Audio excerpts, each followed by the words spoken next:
kuongea au ni sisi ndio tutaanza kuongea? Anastahili kuwa yeye. Tunaweza kukaribisha. So dear Rashid, this is a special time to welcome our special guest, you, to come here and also we're saying goodbye. At the same time, I want to give you an opportunity to share anything you have with your friends. When did you came here? Also, what's the reason why you want to go back? A little bit. And then also there's going to be a time for the friends want to share their feeling. And then also there's going to be a time for refreshment, some food, because you don't have a lot of time, you know, time is short. So please welcome. Thank you. Okay, I think you've got Mr. Nyumbo, and also we want to welcome you with songs. With the song, when you're preparing yourself to tell us your history and the good stuff, we'll sing and then you will give you the floor. How much time do you have? Like 1 hour? 1 hour. Oh, that's good. Thank you. Yeah, so thank you.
So welcome dear Rashid. This is your occasion, this is especially for you. And before you leave Cleveland, please tell us a little bit about yourself. Some of us didn't even get time to really know each other. Yeah. So this is your time, and you will not be digging. Don't let him cry now. But you want to know enough so that you know you are one of us. Thank you. Thank you. Marafiki, Allah hapa. Allah. Kwanza, asante sana. Thank you very much.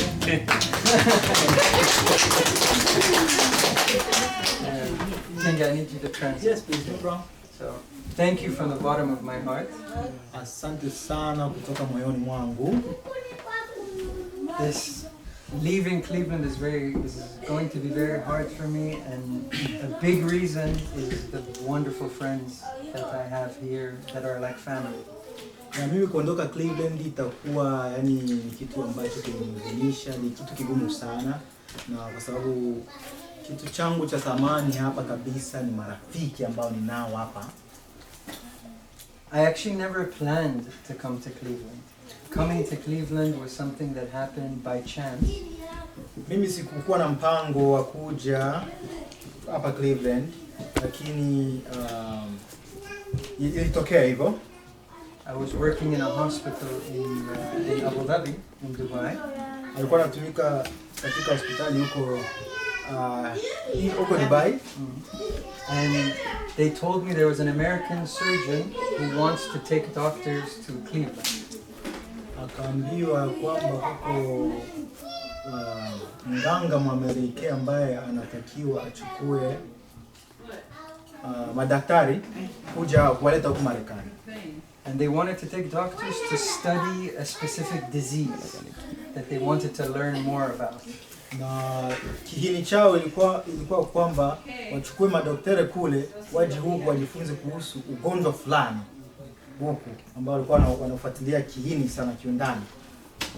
Normally I wouldn't have left my job. I was very happy. I was working there. I was doing surgery and everything was great.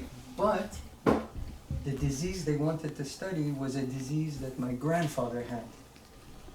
Lakini kilichotokea ni kwamba huo ugonjwa angekuja huko kuja kufuatilia huo ugonjwa. Angeendelea tu kufanya upasuaji pale hospitalini, mambo kama na hayo. Lakini kitu kimoja ambacho kilitokea ni kwamba huo ugonjwa ambao aliambiwa aje huku kufuatilia ni ugonjwa ambaye babu yake alikuwa nao ulimwasiri. And I was very close to this grandfather of mine. He was someone that I looked up to for the faith and his love of Baha'u'llah.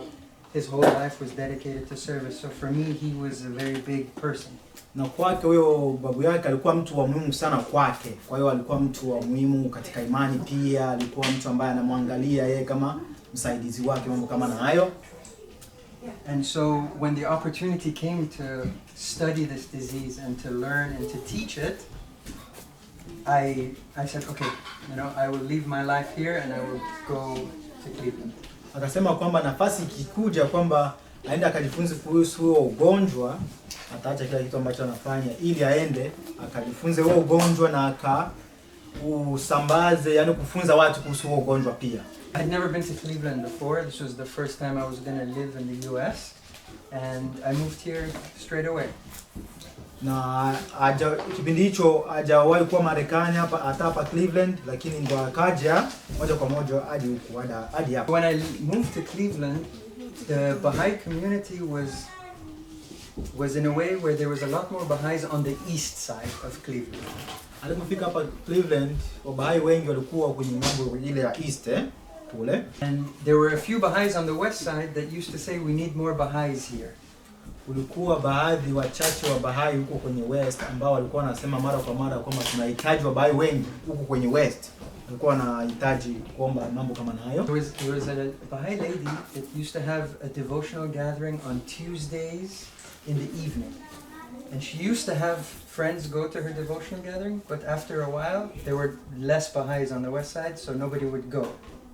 Kulikuwa moja ya mwanamama ambaye alikuwa anatumika mikutano ya ibada kila yani siku ya pili jioni, ambayo alikuwa anatumika mkutano ibada, lakini kwa sababu kulikuwa uchache wa watu wabaya hawakuwa wengi, what happened to it? It didn't So people wouldn't come because there wasn't Baha'is here. Watu hawakuwa endelea kuja kwenye mkutano wa ibada kwa sababu watu walikuwa wachache, hawakuwa na participate kabisa. So she used to sit alone in this devotional gathering, and she used to say prayers, and she would pray for more Baha'is to come to the west side of Cleveland. Na yeye hakukatishwa tamaa, alikuwa naomba hata yuko yeye peke yake ako pale kwenye mkutano wa ibada, anaomba peke yake na naomba kwa Mungu ya kwamba Wabahai wengi waje huku hapa West Cleveland. She did this every week by herself. Na alikuwa anafanya hivyo mara kwa mara kila wiki yeye mwenyewe, until Baha'u'llah sent us the first gift. Hadi mpaka Baha'u'llah tutumia moja ya zawadi Charlotte's family and Manuel and their family. Familia ya mama Charlotte na watoto wake Emmanuel. This was the first gift to Cleveland and to the west side. Hiyo ilikuwa zawadi kubwa katika jumuiya hii ya Cleveland na huko kwenye west side. And then these gifts kept coming and more families were moving into Cleveland. Na zawadi zikaendelea kuja, baadhi ya familia zikazidi kuja huku kwenye West Cleveland. And then suddenly the character of our community became so beautiful. Na ghafla mtazamo yani tabia ya community yetu ikabadilika na kukua ghafla. And I learned so much from this experience of meeting friends from all over the world that it changed me into who I am today. These experiences that I had with the friends that have moved here and my life here has completely changed who I have become.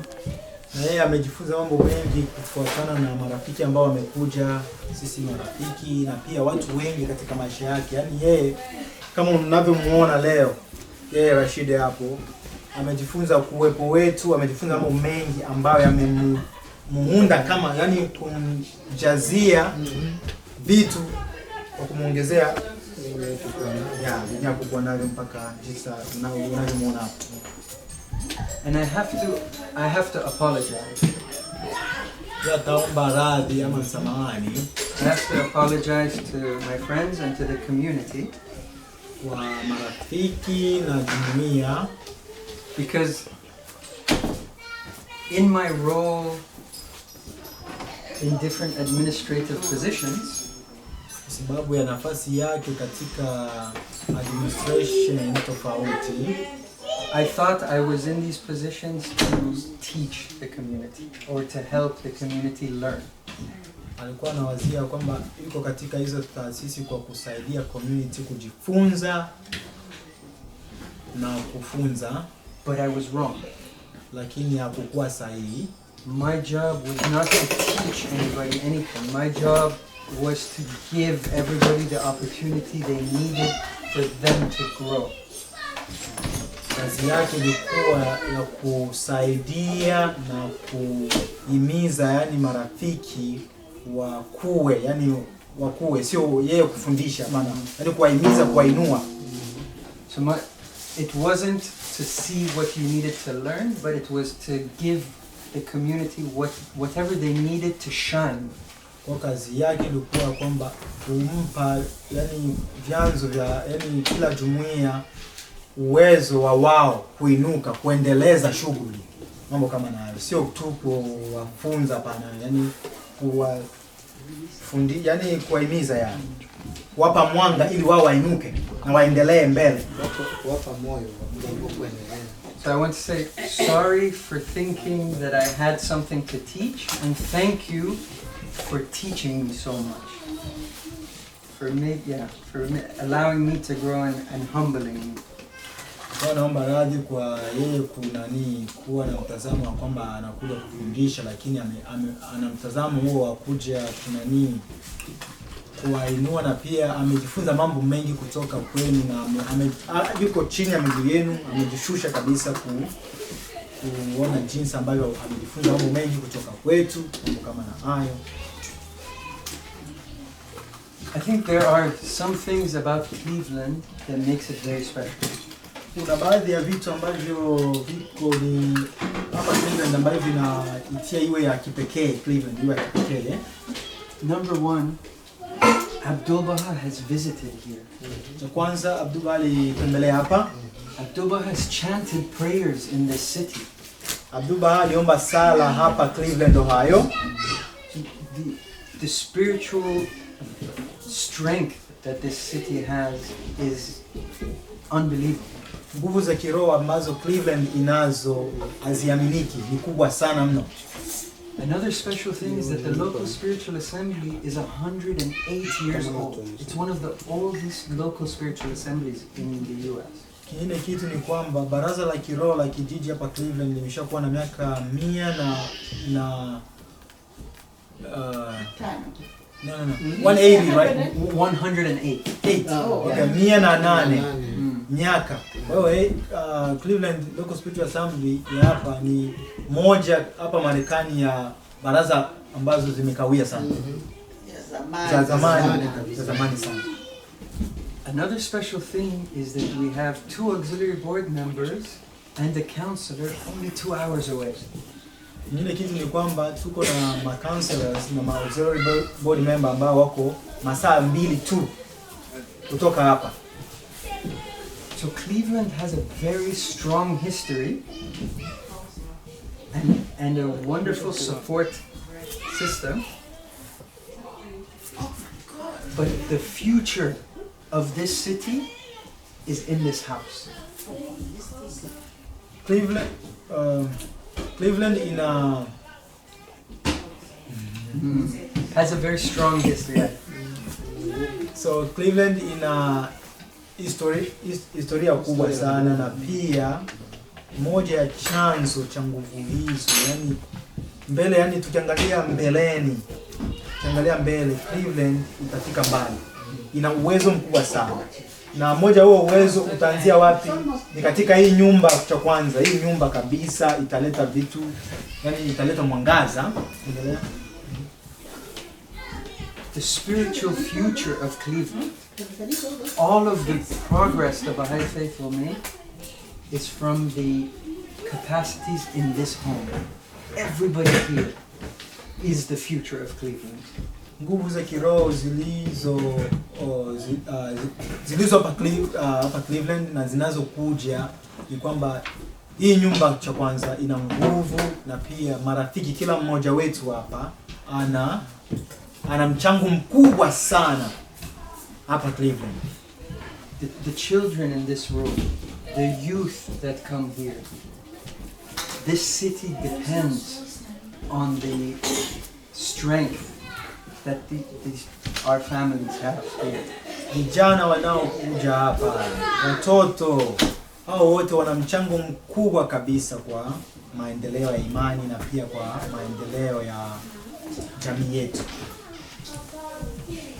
All the power for that change and for that future that is not going to come from the local assemblies, is not going to come from the area teaching committee, it's here already. The job of all of these institutions is to help in any way the community needs. Kwa nguvu zote hazitatokea mahali pengine, nguvu zote zitatokea wapi? Zitatokea ziko hapa kwetu. Tunazo, na pia baraza, taasisi zote ambazo unaziona wako pale tu kutusupport na kutuinua tu, lakini sisi ndio vichochezi kamili sahihi kabisa.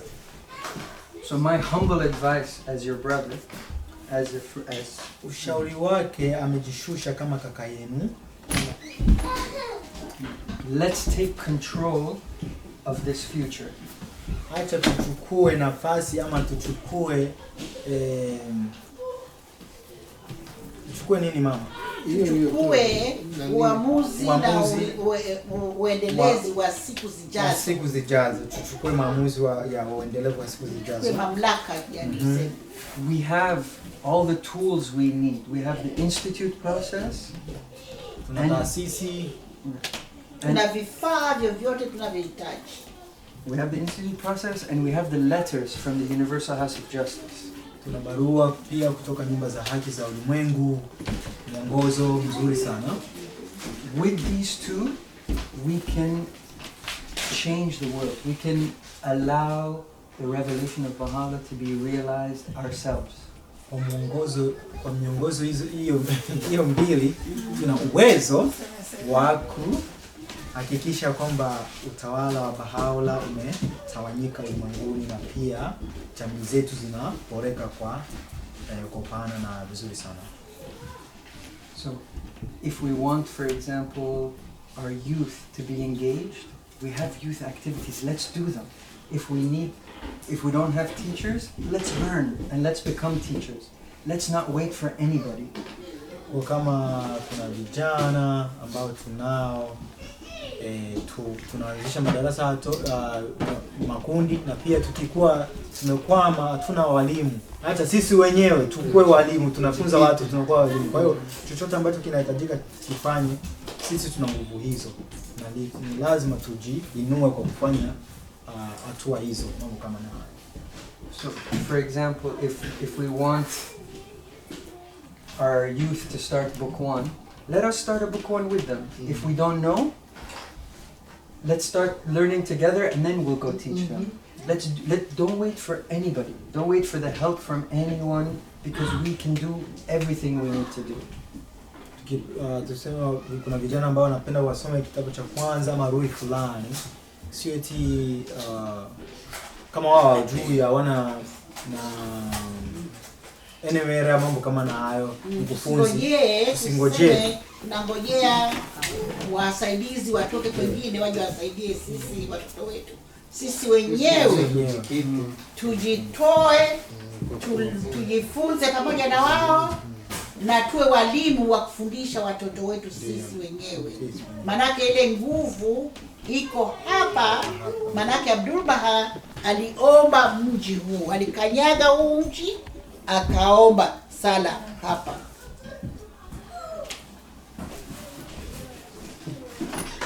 I have never seen so much capacity within a community that has come to a new place. Like it's amazing. I don't know how to explain capacity, but what the dear Marafiki have done in this city is so special that even all the way in Columbus, in Michigan, and all of these places that we go to, the counselors, the auxiliary board members talk about the friends here. Kwa hiyo kuna nguvu. Anasema yeye hajawahi kuona uwezo wa aina hii. Uwezo ule ambao marafiki walikuja hapa na uwezo wa kufanya.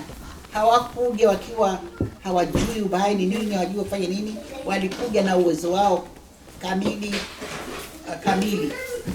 Na ameshangaa vile wamezoeleka, na kila anapoenda hao auxiliary board members, wasaidizi, hata baraza la kiroho la kitaifa, popote anapoenda watu wanazungumzia habari ya sisi marafiki wa Cleveland. I will finish with a few pieces of humble advice from Amalizia na baadhi ya ushauri kidogo. 1, learn English. Not for anybody else, but for yourself, because it will give you power. Cha kwanza mjifunze Kiingereza, si kwa ajili ya mtu mwingine, bali ni kwa ajili yako. Kwa nini? Kwa sababu itakupa nguvu, so that you can do anything that you want to do here without that limitation. Ili uweze kufanya chochote ambacho unakipanga hapa Marekani bila kizuizi chochote. We can take control of the growth of this Baha'i community if we learn that language. Kujifunza Kiingereza tunaweza tukachukua nafasi ya kuchangia kwa ule uendelevu wa kuendeleza shughuli za imani na mambo kama hayo. This community has a gift that this city needs, and it will only come when we can have that communication. You know, when we're able to receive what the gifts that this community has to give through learning. Kwa hiyo community ina nguvu nzuri kubwa sana ambazo yani ziko tayari. Kwa hiyo mkijifunza Kiingereza itasaidia kwa mawasiliano, mambo kama na hayo, na pia jinsi ya kuchukua hatua kutoka huku kwenda hatua nyingine kwa ubora sana zaidi. My second advice, shauri yako pili, is let's come together and study the letters from the House of Justice. Tuwe na uwezo wa kuja pamoja na kujifunza kuhusu ujumbe wa nyumba ya haki ya ulimwengu. Because this will give us a picture of the next 5 years, the next 9 years. So it will allow us to realize, what do we want to do? Hiyo itatupa mwelekeo, mtazamo mzuri na vision nzuri ya kutujulisha wapi ambapo tunaenda na tufanye nini sisi kama Wabahai katika kipindi hiki na karne hii. So study the letters as much as possible together and make our plans based on these letters. Tujifunze sana ujumbe kutoka kwenye nyumba ya haki ya ulimwengu, na pia tujifunze sote kwa pamoja, na pia tunafanya mipango na kuyafanyia kazi malengo ambayo tutachukua na kufuata maagizo kama mpango unavyosema ama barua hizo zinavyosema. In 7 years, this 9-year plan will end, and our role as Baha'is in the community will change. And so we need to learn what it is the Universal House of Justice wants us to do. So we have a plan now for the next 7 years, and then that will change. So our activities will change, our plans will change. So this is why when we study the letters together, we can create this vision for ourselves.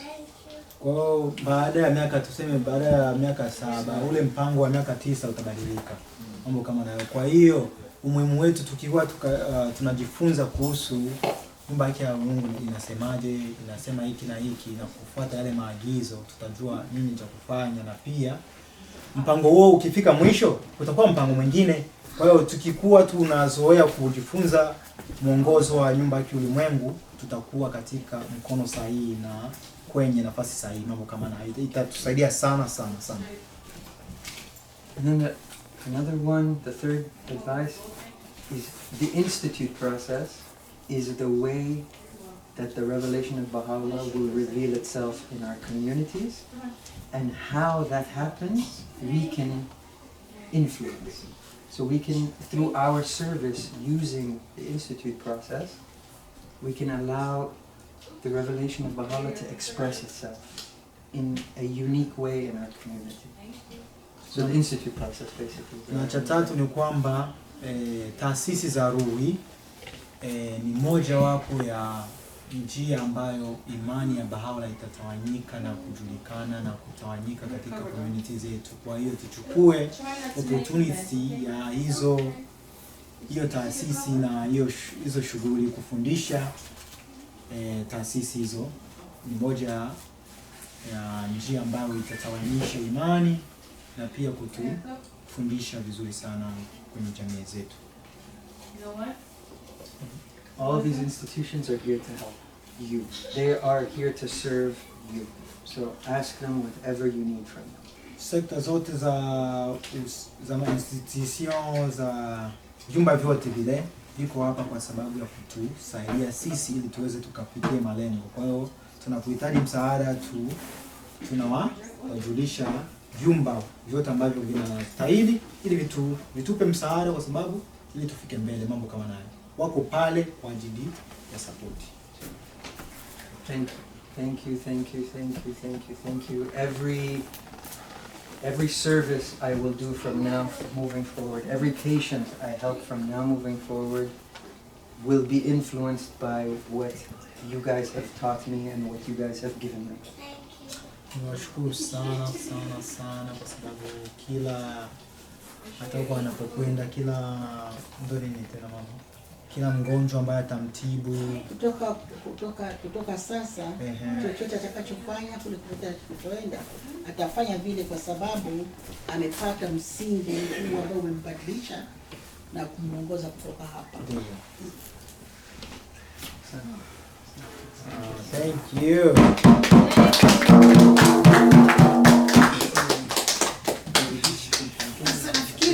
Do we have a little time? Maybe we can sing a song and then the friends can respond? Yeah, if you don't have maybe another half hour or so. Okay, tumpongeze mwalimu Rashid. 1, 2, 3.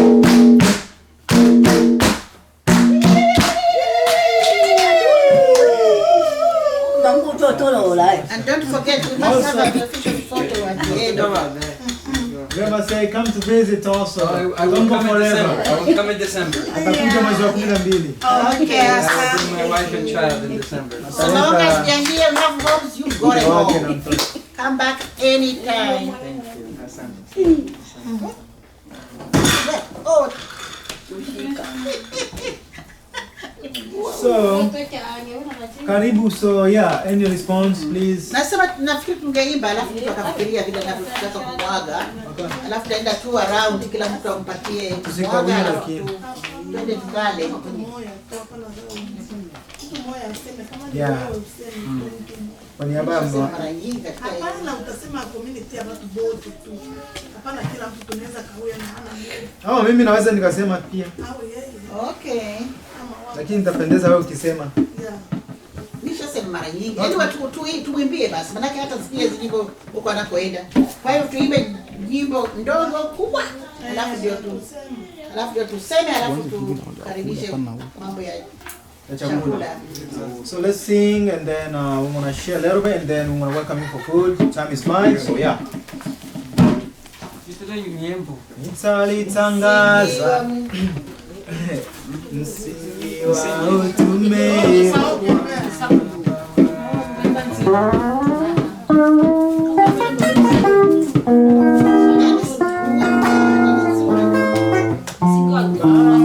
Jana, wewe ni mbona ungees?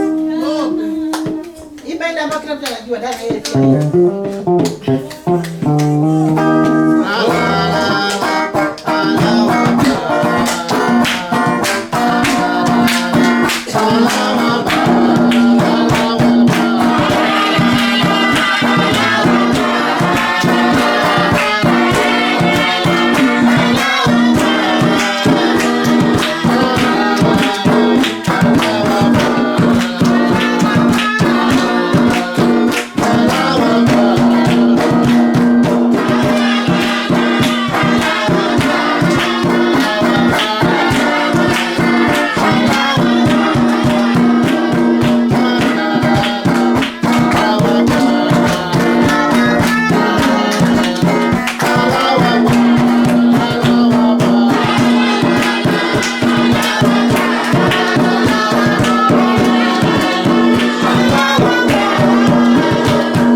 Karibu mama.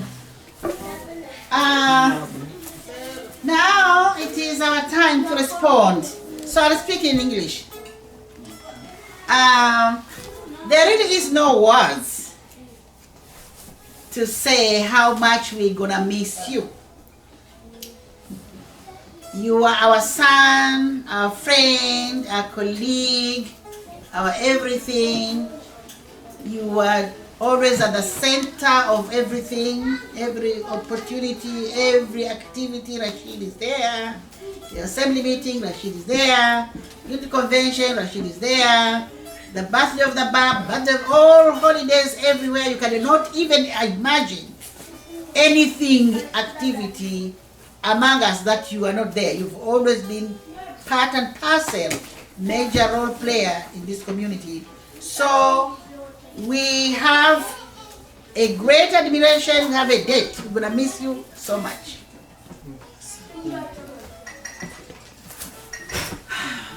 One thing we want to, sorry.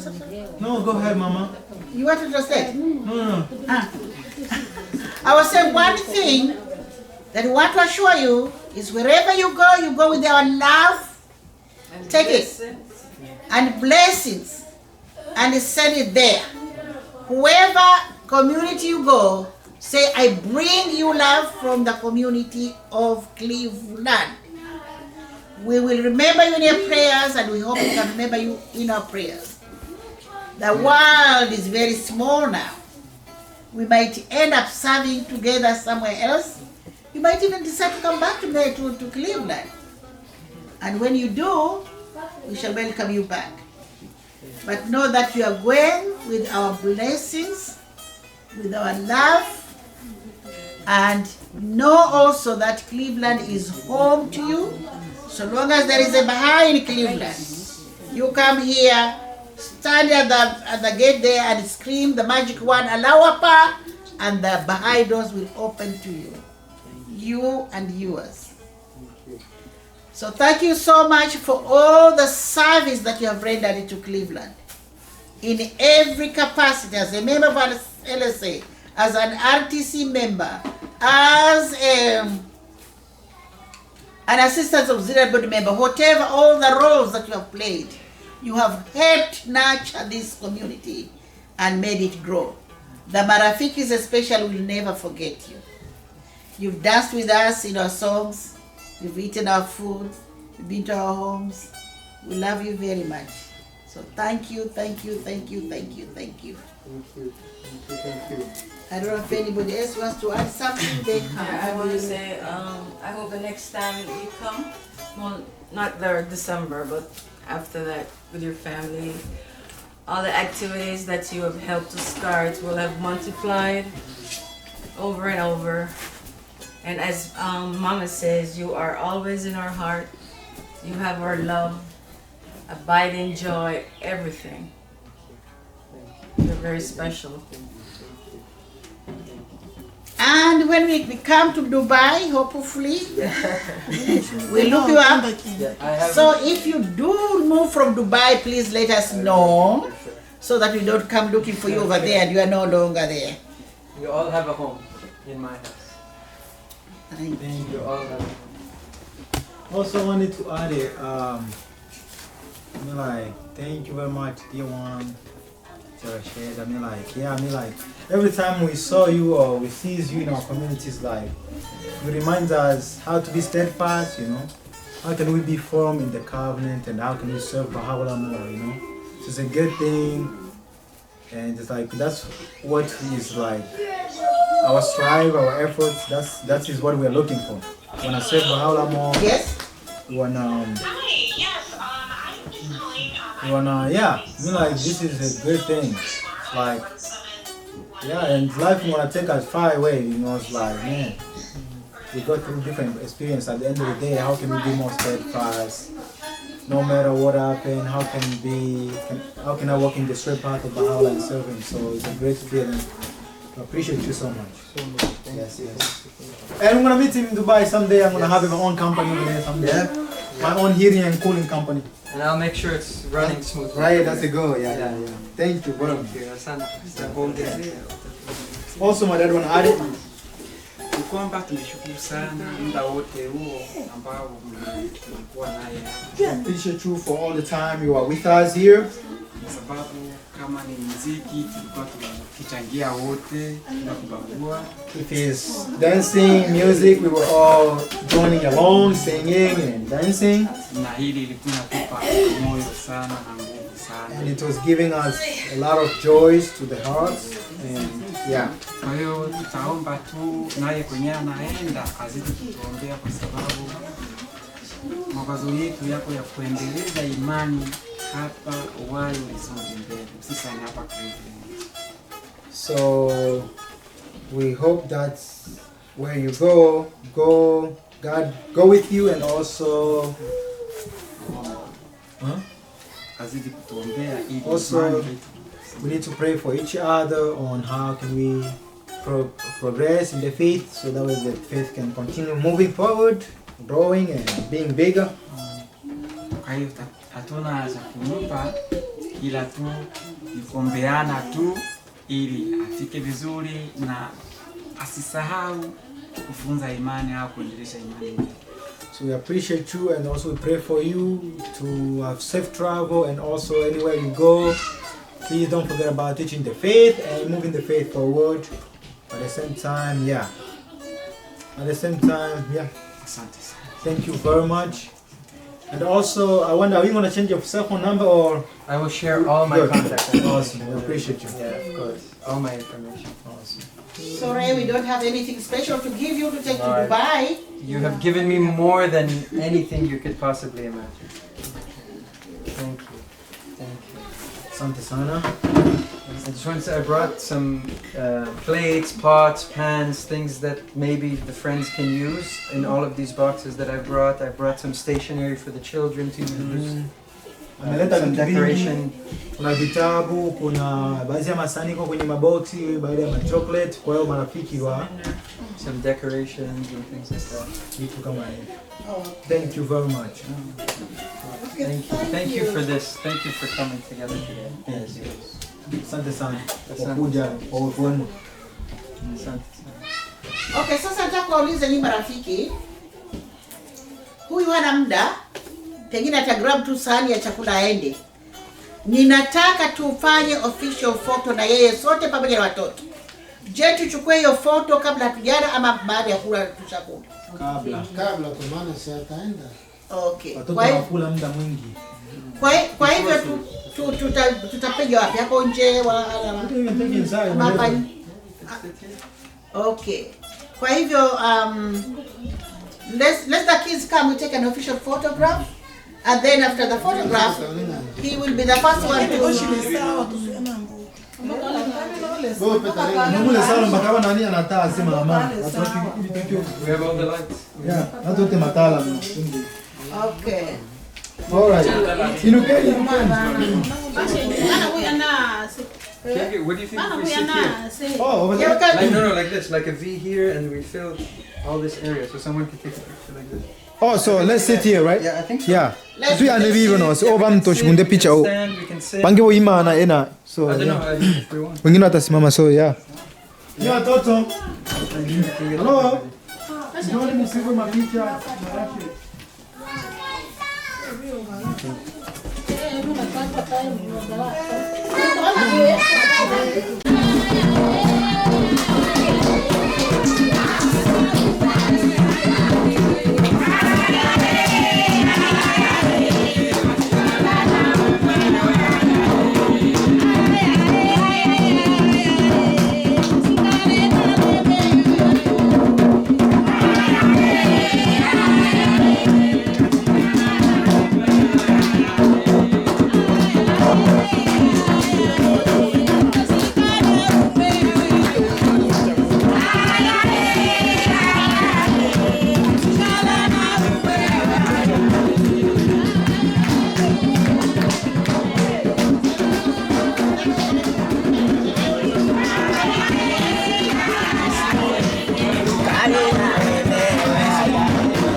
Fork? Did you say Here. spoon? Spoon? No spoon. No spoon.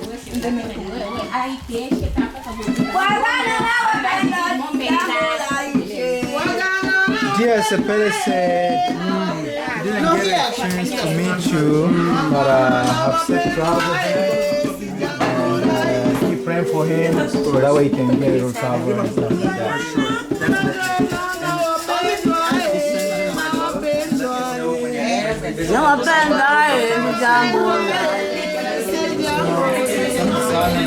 Atarudi mwezi wa 12 atakuja kunitembelea pia. Utafika pale.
Come and record your clip.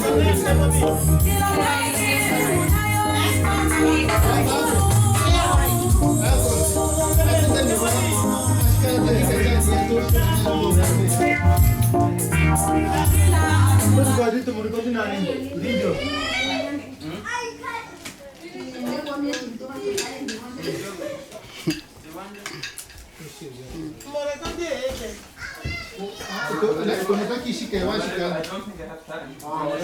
You know what?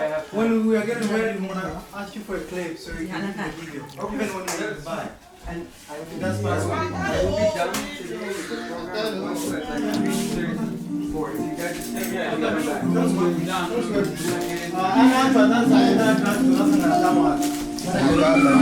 Time to say goodbye. Our day was great now. It's time to go home. It's getting late. We laughed and played under the sun. Goodbye for now. Our day is done. Goodbye, goodbye, my friend. Goodbye for now. Our day is done. Goodbye, goodbye, goodbye, my friends so true. Thank you for the fun with all of you until we meet again. Another day. Goodbye to you, I say. Goodbye, goodbye, my friends so true. Thank you for the fun with all of you until we meet again. Another day. Goodbye to you, I say.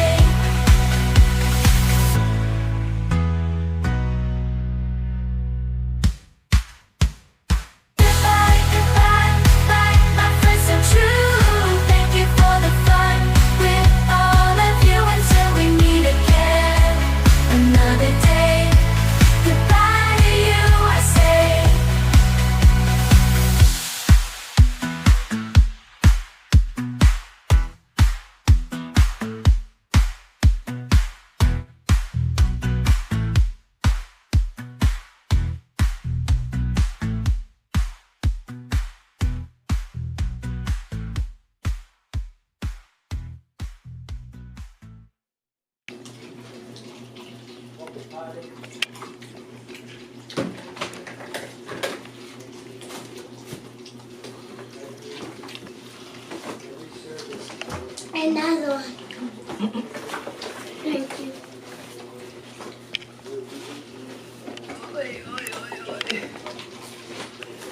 Thank you.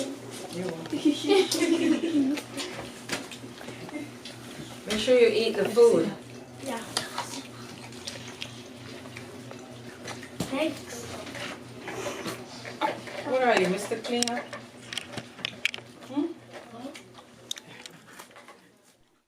Time to say goodbye. Our day was great, now it's time to go home. It's getting late, we've laughed and played under the sun. Goodbye for now, our day is done. Goodbye, goodbye my friend. Goodbye for now, our day is done. Goodbye, goodbye, bye, my friends so true. Thank you for the fun with all of you until we meet again another day. Goodbye to you, I say. Goodbye, goodbye, bye, my friends so true. Thank you for the fun with all of you until we meet again another day. Goodbye to you, I say.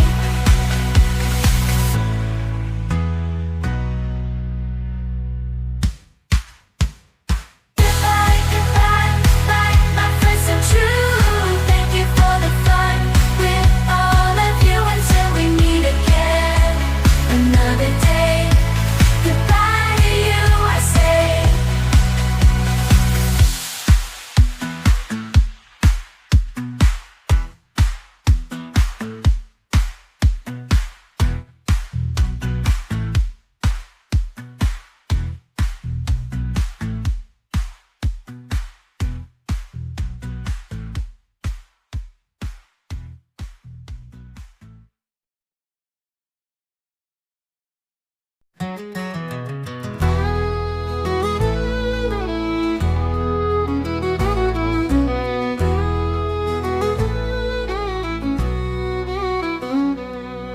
Down the old dirt road where we used to play, swings that creaked with laughter, now silent every day. I wish I could rewind back to those sunny skies, where the hardest thing we faced was saying our goodbyes. You left too soon, my friends, into the great unknown. Each one carries a story, a piece of our homegrown. Carved our names on that old oak tree. Thought we'd be just fine, but now I'm standing here alone, wishing I could turn back time. This is not goodbye, it's see you later. In the whispers of the wind, in the rustling of the paper, I can feel you all around, in the stars and the moonlight, holding on to the memories, wishing we could reunite. Saw your smiles in snapshots, dusted off those frames. Every picture holds a moment, 1,000 untold names. Sometimes when I'm weary, the world just feels so cold, I hear your laughter echo in stories left untold. Saw your smiles and snapshots, dusted off those frames. Every picture holds a moment, 1,000 untold names. Sometimes when I'm weary, the world just feels so cold, I hear your laughter echo in stories left untold. The bonfires and the football games, the summers that we shared, I never thought they'd be the last. I'm left unprepared. Now every sunset brings an ache, a longing deep inside, to catch just one more glance of you before we said goodbye. This not goodbye, it's see you later. In the whispers of the wind, in the rustling of the paper, I can feel you all around. In the stars and the moonlight, holding on to the memories, wishing we could reunite.